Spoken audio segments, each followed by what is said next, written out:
오늘 우리에게 주신 하나님의 말씀은 로마서 13장 8절에서 10절입니다. 같이 봉독하겠습니다. 함께합니다. 시작. 피차 사랑의 빛 외에는 아무에게든지 아무 빛도 지지 말라. 남을 사랑하는 자는 율법을 다 이루었느니라. 간음하지 말라, 살인하지 말라, 도둑질하지 말라, 탐내지 말라 한 것과 그 외에 다른 계명이 있을지라도 내 이웃을 내 자신과 같이 사랑하라 하신 그 말씀 가운데 다 들었느니라.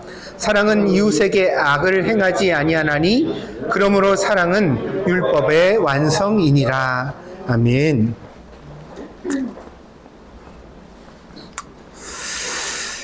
어떤 사람들의 고약한 점 중에 하나는 꼭 당해봐야 깨닫는다는 것입니다. 말로 타이를 때 알아들으면 참 좋은데 그런 사람이 많지 않습니다.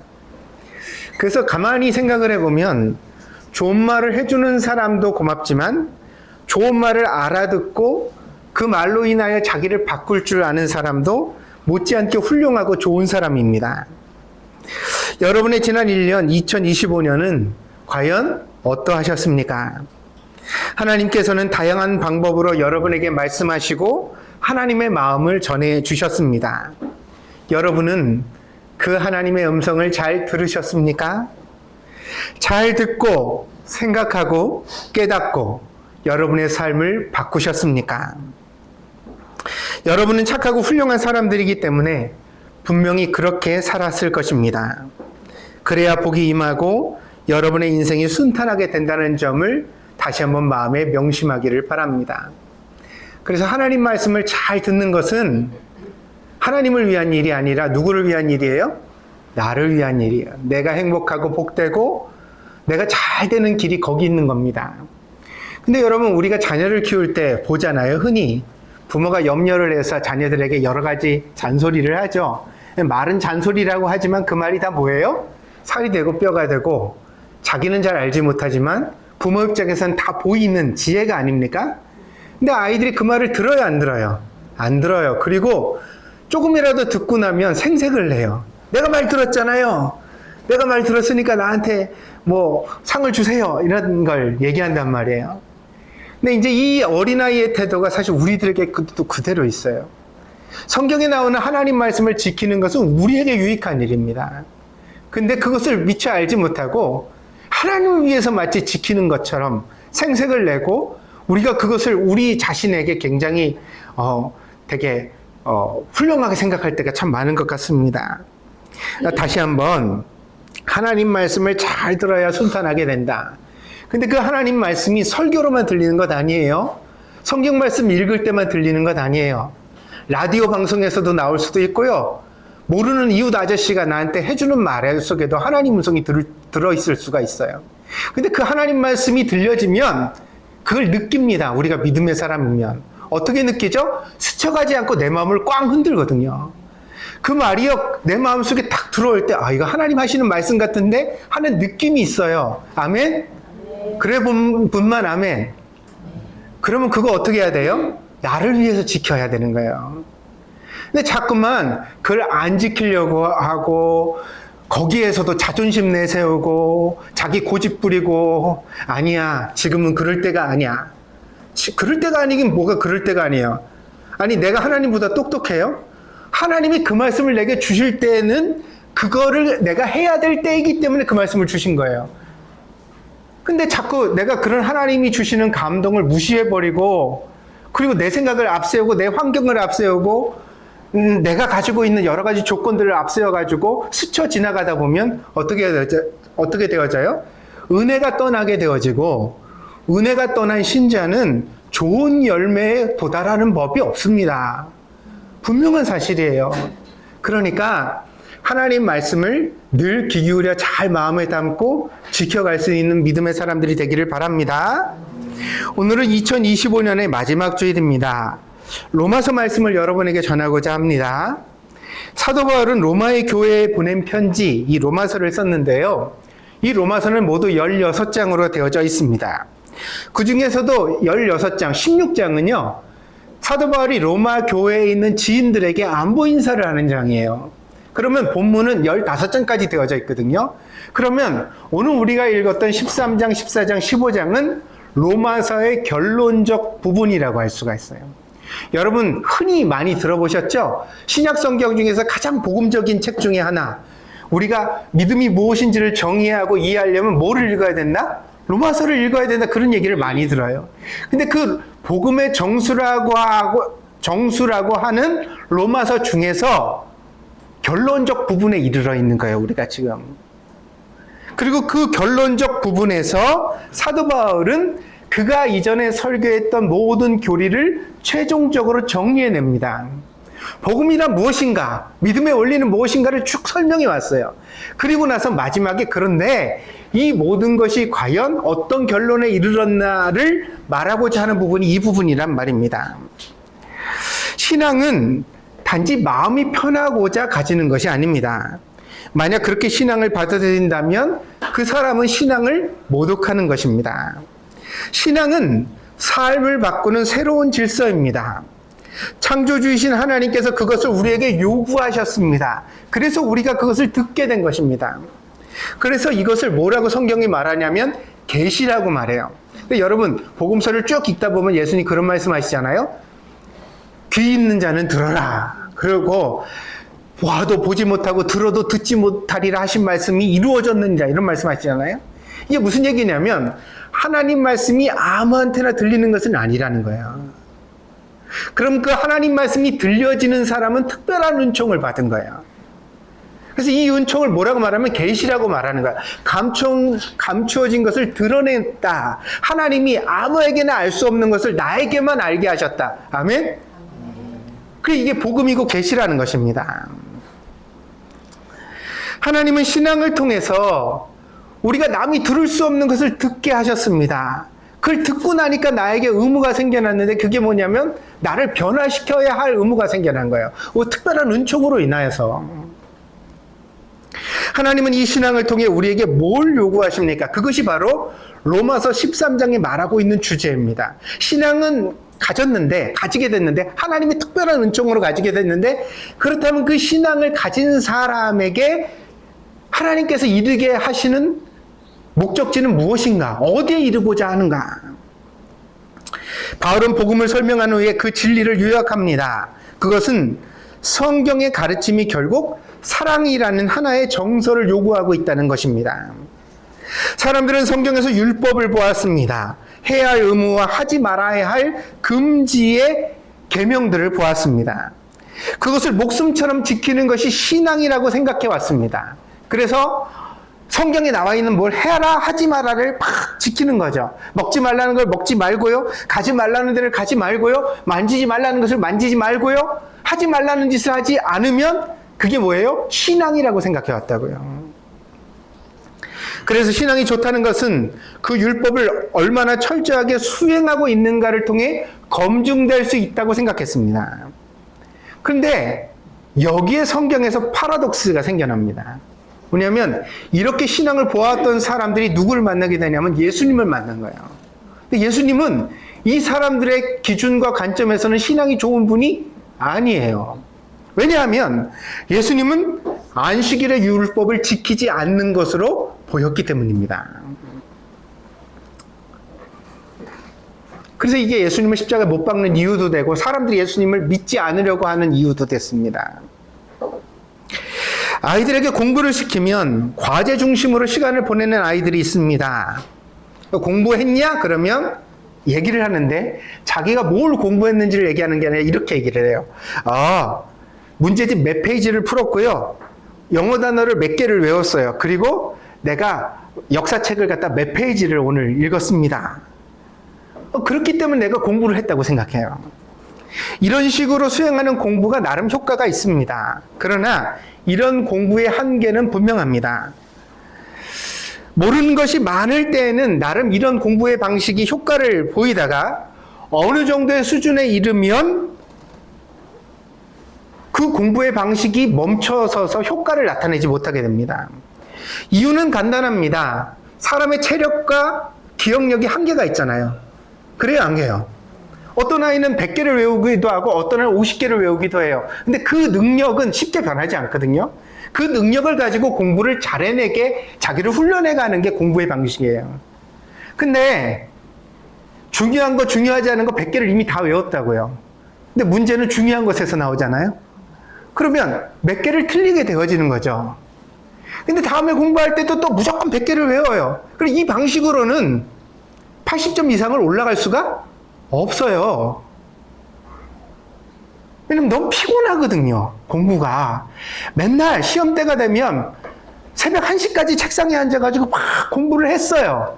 그런데 시험을 보면 어떻게 선생님은 이렇게 모르는 문제만 내냐고. 그 모르는 문제를 선생님이 낸다는 건 내가 모르는 거를 모르고 공부를 했다는 뜻이거든요. 그래서 성장을 하려면 집중이 필요하고 아는 것은 지나가고 모르는 것을 새롭게 배우려고 하는 안목이 필요합니다. 그래서 문제를 딱 풀다가 공부 잘하는 애들을 보세요. 아는 문제가 나오면 어떻게 해요? 아, 이건 충분히 공부했어. 지나가. 내가 집합은 띄었으니까 더 이상 집합 문제는 풀 필요가 없어. 아멘? 근데 꼭 공부 안 하는 애들 공부시키면 맨날 집합을 10번도 더 풀거든요. 그 2차 방식을 못 가요. 응? 그 다음에 뭐 인수분해 이런 거 못 간다고. 그리고 앞에만 집중적으로 계속 풀다가 거기서 끝나요. 그래서 그거를 이제 발견해가는 거, 내가 뭘 모르냐를 발견해낼 수 있도록 훈련하는 과정을 공부의 비법, 원리라고 말하는 것입니다. 그걸 아는 과정 속에 사실은 자기 나름의 공부법을 자기가 찾아내야지 되는 거고요. 나는 어떤 식으로 단어를 외울 때 단어를 더 잘 외우더라. 나는 어떤 식으로 수학을 공부할 때 수학 점수가 더 높이 나오더라. 이걸 자기가 많은 시행착오를 겪어서 자기 방식을 찾아내야 되는 거예요. 그게 공부인 거예요, 그게. 근데 그냥 무지막지한 방식으로 똑같은 학습법을 계속 반복하고 있다. 이런 아이들에게 도움이 되는 것이 교사죠. 교사가 뭘 해줘요? 모르는 것을 머릿속에 집어넣어 주는 게 아니에요. 중요한 것과 중요하지 않은 것을 구분해주고, 그게 왜 그런지를 설명해주고, 그래서 중요한 것과 중요하지 않은 것을 알 수 있는 안목을 만들어주는 거죠. 신앙도 마찬가지입니다. 율법만 나열하면 결국 암기력의 싸움이 됩니다. 근데 율법을 다 지킨다고 하더라도 그것은 또 하나의 종교적 습관일 뿐 그것이 사람의 내면을 바꾸지 못합니다. 다시 말하면 더 온유해지거나 더 지혜로워지거나 더 하나님이 보실 때 기뻐하시는 성품의 사람으로 율법이 사람을 만들지 못한다는 거예요. 그냥 내 안에 뭐만 있어요? 해야 할 일과 하지 말아야 할 것에 대한 암기력만 있는 거예요. 그러다 보니까 사람이 어때 돼요? 이 기준을 남에게 적용해서 비판하기 쉽고 손가락질하기 쉽고 남에 대하여서 날카로운 칼을 들이대기가 쉬운 거죠.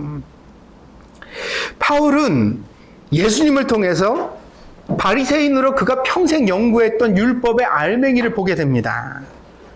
바울은 예수님의 이야기를 보면서 생각했습니다. 안식일이 누구를 위해 있어? 사람을 위해 있구나. 하나님께서 사람을 이렇게 사랑하시는구나. 하나님은 쉴 필요가 없는 분인데 사람에게 직접 모범을 보여주기 위해서 마치 엄마가 아이에게 밥은 이렇게 먹는 거야, 발로 이렇게 걷는 거야, 옷은 이렇게 입는 거야, 실은 짝짝이 되지 않게 이렇게 씻는 거야 보여주는 그 모범처럼 하나님이 사람에게 안식일의 모범을 보여주신 거구나. 그렇다면 안식일을 지킨다는 명목으로 병들어 고통받는 사람을 방치하는 것은 얼마나 하나님의 뜻에 부합하지 못하는 일인가. 그러니까 사도 바울이 이것을 깨닫고 나니까 어디에 이르게 되어져요? 율법의 핵심이 뭐라고요? 사랑이라는 것에 이르게 되는 거예요. 그래서 오늘 말씀입니다. 13장 8절이죠. 피차 사랑의 빚 외에는 아무에게도 아무 빚도 지지 말라. 남을 사랑하는 자는 율법을 다 이루었느니라. 외우지 않아도, 기억하지 않아도 내 마음속에 사랑이 있어서 남을 볼 때 따뜻한 시선으로 바라보고 내가 저 사람한테 어떻게 유익하게 할까 그 마음을 품으면 이미 구약 성경이 어떻게 됐다고요? 이루어졌다고요. 구약 성경이 만들려는 사람이 그 사람이었다고요. 그가 안식일의 계명을 몇 개인지를 외우지 않더라도 그걸 다 암기하지 않더라도 그게 이미 됐다고요.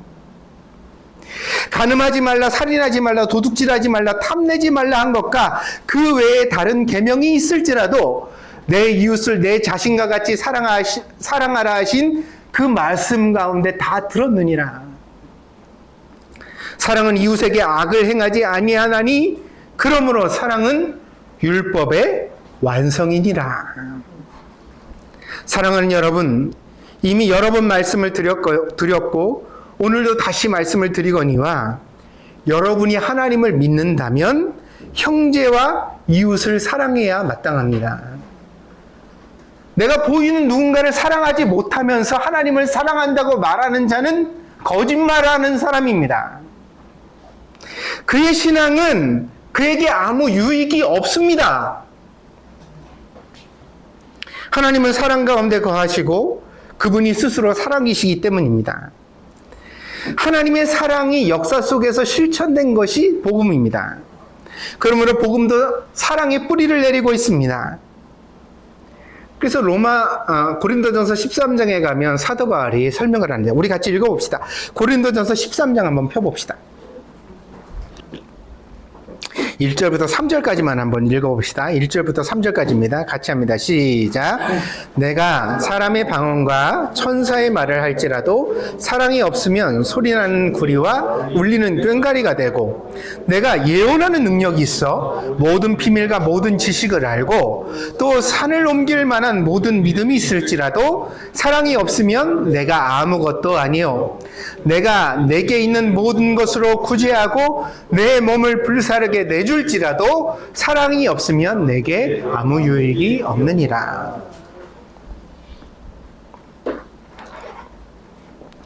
방언을 말하고 예언을 행하며 성경을 다 이해하고 절대 흔들리지 않는 믿음이 있다 한들 그 중심에 사랑이 없으면 그 신앙은 하나님과 연결된 신앙이 아닙니다.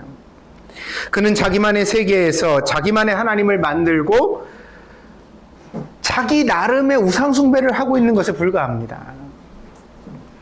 사랑은 율법의 완성입니다. 성경이 말하는 모든 계명이 결국 사랑하라는 한마디로 요약될 수 있습니다. 그러면 우리는 또 이것을 새 계명이라고 외우면 됩니까? 사랑하라, 서로 사랑하라, 이웃을 내 몸같이 사랑하라, 뜨겁게 사랑하라, 피차 사랑하라. 그래요. 그게 외운다고 해서 사랑이 돼요? 사랑은 지식이 아니라 정서입니다. 깨달음에서 나오는 감정입니다. 이것이 성경이 말하고 있는 핵심입니다. 우리가 어떤 사람을 사랑하지 못하는 것은 그 사람을 깊이 공감하지 못하기 때문입니다. 이해가 안 가는데 어떻게 사랑할 수 있습니까? 그러니까 사랑해야만 하는 사람이 이해가 가지 않을 때 사람은 안간힘을 쓰게 됩니다. 흔히 주변을 보면 연인 사이에 실랑이가 벌어지는 것을 볼 수가 있습니다. 둘이 막 죽고 못 사는 관계인데 별것 아닌 거 가지고 말다툼을 하는데 그게 아침에 시작해서 저녁까지 안 끝나요. 그리고 막 감정싸움으로 번지고 심각해지는 경우들을 흔히 보게 됩니다. 그럼 우리가 의문을 가지게 되어져. 뭐요? 아니 사랑한다면서 그쯤은 그냥 지나가줘도 되는 것 아닌가? 덮어줘도 되는 것 아닌가? 왜 사랑하는 사이인데 안 친한 경우에는 그냥 덮고 지나가요, 오히려. 근데 사랑하는 사이는 그걸 못 덮고 지나가서 하루 종일 실랑이를 벌일 때가 많다는 거죠. 왜 그럴까요? 성격이 집요해서 자기 마음대로 되지 않으면 못 견디는 성질머리라서 그럴까요? 네, 그럴 수도 있습니다. 그러나 사실 이 지루한 실랑이가 사랑을 하는 과정이기도 합니다. 더 사랑하기 위해서는 이해가 안 갔던 부분까지도 이해해야만 하고, 그러니까 자기 틀에서 이해가 안 가는 것을 이해하기 위하여 상대를 물고 늘어지는 겁니다. 도대체 당신 나한테 왜 그래? 이거 왜 안 고쳐? 내가 싫다고 그랬는데 이거 왜 이러는 거야? 아니, 내 편에선 그게 그냥 자연스럽다고. 나는 그냥 그러는 거야. 의미가 없어. 나는 원래 이렇게 살아왔어. 그러니까 네가 좀 이해해. 아니야. 내가 당신 모든 걸 다 소화하는데 이거는 내가 이해가 안 가거든. 그래서 내가 여기까지 사랑하기가 힘들어. 당신 이것도 좀 고치면 좋겠어. 이 말은 더 사랑하고 싶다는 욕구가 담겨져 있는 하소연이에요.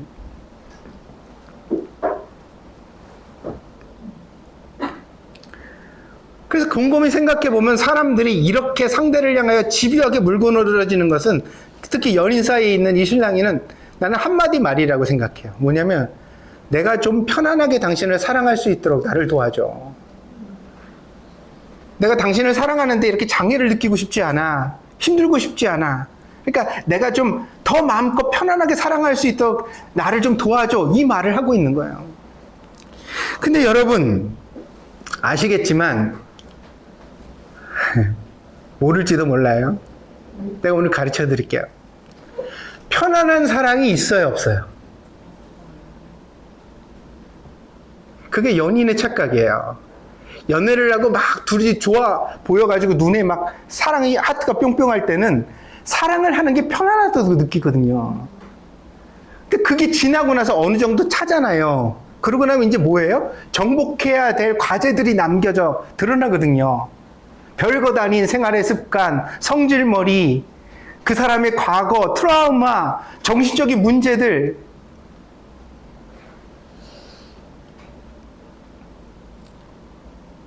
(30년을) 같이 산 부부도 가끔은 이해가 가지 않는 것이 사람입니다. 근데 어떻게 편안하게 사랑을 합니까? 사랑은 그걸 신랑이 하는 거지. 되도록이면 말 안 하려고 노력을 하고, 아멘? 그러다가 어느 순간인간 또 말하지 않을 수 없어 말을 하고, 그걸 들어주고, 들어주면 이해하려고 또 노력하고, 고쳐보려고 시도하고, 그래도 안 고쳐지고, 그래도 손잡고 또 길을 가고. 하나님께서도 과연 우리가 이해가 가서 사랑하시겠습니까? 사람들이 얼마나 미친 짓을 많이 하는데 하나님이 우리를 그걸 다 이해해 주시겠습니까? 하나님도 사람 사랑하는 것이 힘들고 괴롭다고 하십니다. 성경에 보면 하나님이 피곤하다는 말이 나와요. 어디 나왔는지는 안 가르쳐 드릴래요. 힌트를 드리면 구약 성경 말미에 나오니까 한번 성경 읽으실 때 한번 찾아보세요. 하나님이 피곤하다 그렇게 말씀하세요. 뭐가 피곤해요? 너희들 이해하는 게 피곤하다. 너희들 사랑하는 게 내가 피곤하다. 그렇게 말씀하십니다. 그럼에도 불구하고 사랑해야 하는 까닭은 그 피곤한 일이 가져오는 결과가 지극히 고귀하고 아름답기 때문입니다. 그래서 하나님도 사랑을 포기하시지 않는 거예요. 하나님의 그 전능하신 능력으로도 피곤하고 힘든 일이지만 하나님은 끝까지 사랑하시는 하나님이십니다. 그러면서 계명으로 우리에게 뭐라고 말씀하세요? 사랑하라 라는 계명을 우리에게 주시는 하나님이십니다. 자식을 사랑하면 자식이 성장합니다. 아내와 남편이 서로 사랑하면 가정이 든든해지고 행복하게 됩니다. 교회를 사랑하면 공동체가 든든하게 생깁니다. 이웃을 사랑하면 우리가 살아가는 삶의 풍경이 여유로워집니다. 하나님을 사랑하면 구원을 받고 영생을 얻습니다. 그렇기 때문에 과정은 복잡하고 힘이 들더라도 사랑은 멈추지 말아야 하고 마침내 끝까지 도달해야 하는 우리 인생의 목적인 줄 믿습니다. 그래서 여러분 2025년도 한 해를 지나면서 우리가 많은 회한의 장기입니다. 목표한 건 많았는데 도달하지 못한 게 참 많았다. 근데 오늘 저는 이 설교를 통해 여러분의 인생의 목적을 알려드리고자 합니다. 여러분은 어떻게 사셔야 됩니까?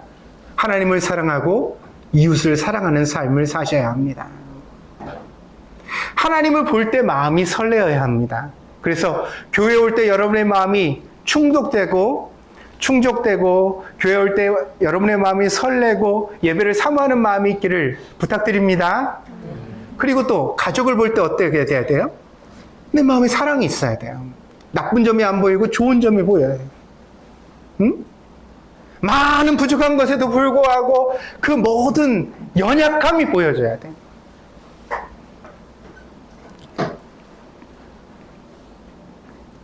우리는 이 말씀을 명심해야 하겠습니다.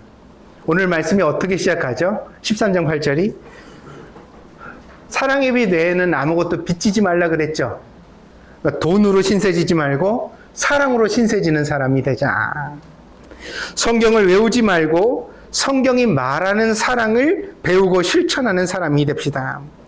오늘 여러분이 만나고 함께하는 사람들이 이뻐 보이고 손이 가고 눈빛만으로도 따뜻해지고 그러면 이미 여러분은 이 설교를 듣든지 아니 듣든지 하나님과 함께 살아가고 있는 줄 믿습니다. 그러나 아침을 기도와 말씀으로 시작한다 하더라도 자꾸만 마음속에 미움이 생겨나고 옆에 있는 사람이 이해가 안 가고 괜히 불편한 시선으로 바라보게 되어지고 여러분이 그렇게 여러분 자신을 고통 속에 처하게 한다면 여러분과 하나님의 사이는 점점 멀어질 것입니다.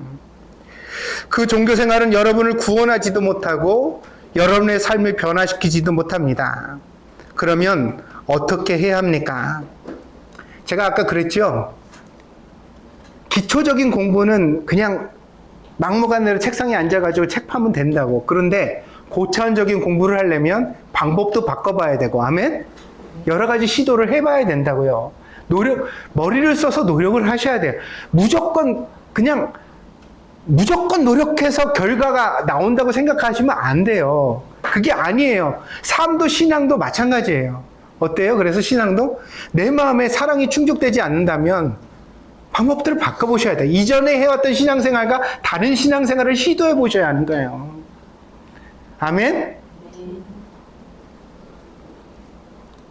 내가 놓친 것들은 없는지, 내가 마음을 써야 되는 다른 부분은 없는지 살펴보십시오. 내 마음에 사랑이 없는 것은 분명한 신앙생활의 실패입니다. 이것이 오늘 여러분들이 명심하고 또 명심해야 하는 믿음의 원리인 줄 믿습니다. 결코 가벼이 여기지 말고 이 신앙의 근본부터 잘 살펴가는 여러분들이 되어지기를 바랍니다.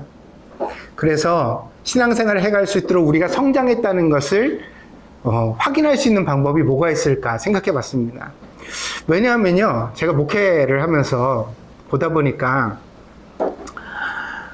어떤 교회에서는 굉장히 신앙이 좋다는 평판을 가진 분들이 굉장히 믿음이 없는 어리석은 일을 행할 때가 있어요. 보면서 저 사람이 맨날 막 성경 얘기하고 기도 얘기하고 은혜 받았다 그러고 목사님 쫓아다니고 뭐 이랬던 신앙생활이 저 사람한테 무슨 의미가 있는 거지? 왜 저렇게 행동하고 저런 언행을 할까? 이런 고민을 해봤어요. 그 근간에는 오늘 이 성경 말씀이 있기도 합니다. 뭐죠? 아무리 훌륭한 종교적 외양이 있을지라도 사랑이 없으면 어때요? 그 신앙생활은 허망한 거거든요. nothing이에요. 아무것도 아닌 거예요. 예언을 말하고 지식이 있어도 소용없다고요. 사랑이 없으면. 그러니까 그 사람이 신앙의 사람이라는 것은, 믿음의 사람이라는 것은 그 사람이 가지고 있는 사랑을 통해 증명되어지는 거예요.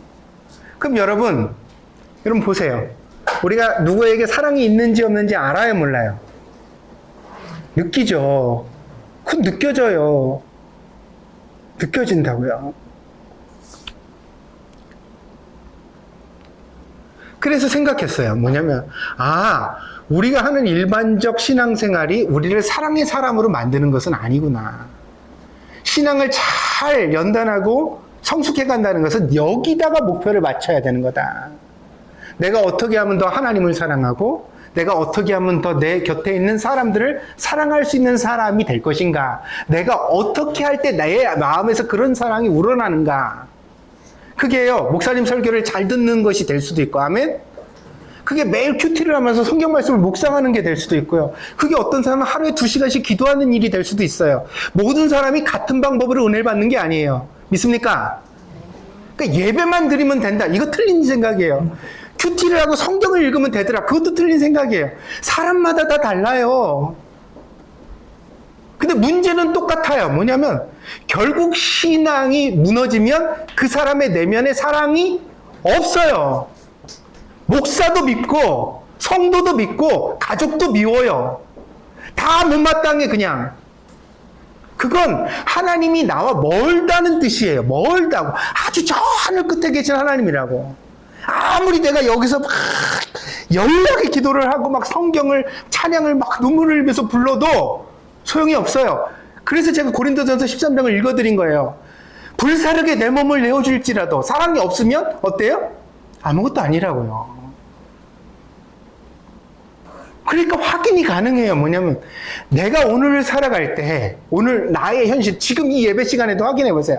여러분, 하나님을 사랑하세요? 뜨겁게 사랑하세요?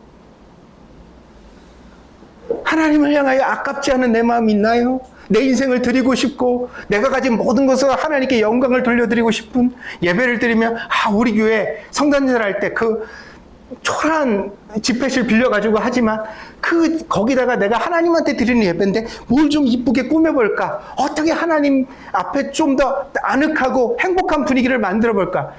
그거 사랑이 없으면 안 되는 일이에요.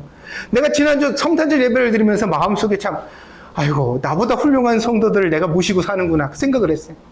자기 집에 있는 성탄절 장식들을 다 가져 가방을 그 코스트 가방 2개, 3개를 다 끌고 와가지고 여기다가 누구는 그러니까 제가요 다니면서 훌륭하게 꾸며져 있는 교회는 많이 봤는데 우리 교회처럼 감동스러운 교회는 그리 보지 못했어요.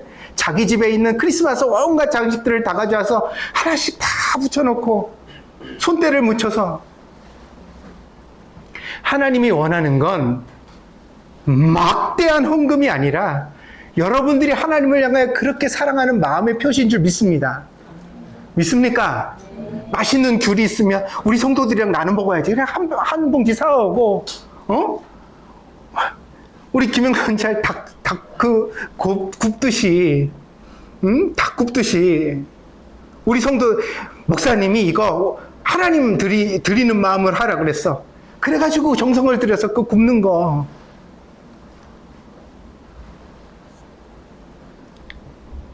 그 마음이 있을 때 그게 신앙인 거예요. 믿습니까? 그 신앙이 있으면 어떻게 되냐면 자꾸만 내 마음에 있는 미움과 불만을 밀어내요. 왜냐하면 아이고 내가 자꾸 잔소리하면 안 되는데 내가 화내면 안 되는데 내가 이거 미워하는 눈으로 보면 안 되는데 내가 못마땅히 하면 안 되는데 아멘. 그 사랑이 내 마음속에 있는 그늘 어둠을 밀어내는 거예요. 옛날에는 내가 화내는 게 당연했거든요. 저렇게 하는데 어떻게 화가 안 나? 저딴 식으로 말하는데 어떻게 내가 가만히 있어? 그게 내가 늘 정의롭고 내가 늘 옳았어요. 그런데 사랑이 내 안에 들어오니까 아니야. 그러면 안 돼. 그러면 안 되는 거야. 하나님이 그러지 말랬어. 설교 시간에 그거 들었잖아. 성경 읽다 내가 봤잖아. 하나님은 나한테 그러지 말래. 여기에 신앙이 있는 겁니다. 믿습니까? 근데 이 신앙이 떠나면 어떻게 돼요? 원성대로 돌아가요. 똑같이 화내고 똑같이 짜증내고 똑같이 밉고 똑같이 못마땅하고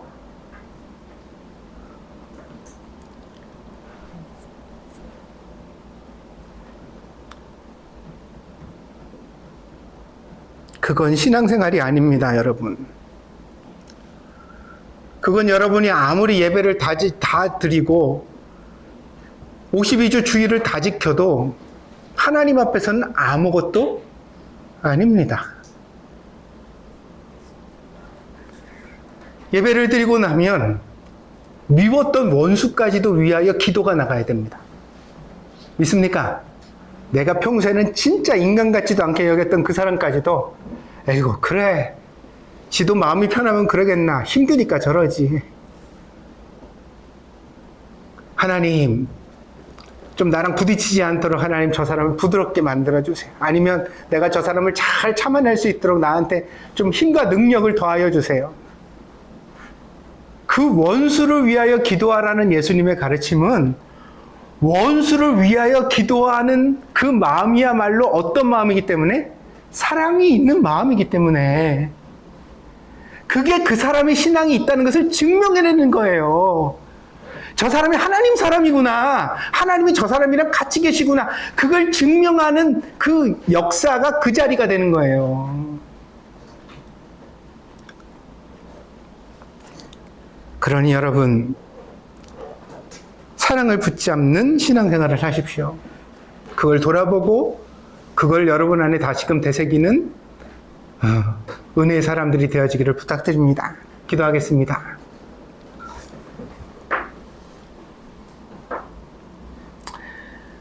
사도 바울은 로마의 복음을 설명한 후에 결론 짓기를 사랑은 율법의 완성이니라 라고 말씀하셨습니다. 성경에 나오는 모든 가르침이 결국 사랑하라는 하나님의 말씀으로 요약됩니다. 우리가 이 말씀을 들었습니다. 계시를 받았습니다. 하나님 뜻이 무엇인지를 이해하게 되었습니다. 이제 우리는 이 복음을, 이 말씀을 들은 자로서 책임을 다하는 성도들이 되고자 합니다. 하나님, 사랑할 줄 아는 성도가 되게 하여 주시옵소서. 하나님을 진심으로 사랑하고 내 이웃을 내 몸과 같이 사랑할 줄 아는 사람이 되게 하여 주시옵소서.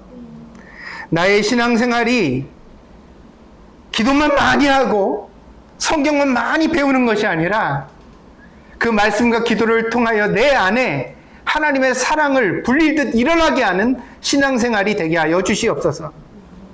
그리하여서 항상 내 안에 억울함이 없게 하시고 남을 원망함이 없게 하시고 진심으로 사랑하고 용납하고 이해하고 위하여 기도해 줄 수 있는 사람이 되게 하여 주시옵소서. 하나님께서 우리 마음을 그렇게 하나님의 나라로 다스려 주시기를 원합니다. 감사드리며 예수님의 이름으로 기도하였습니다. 아멘.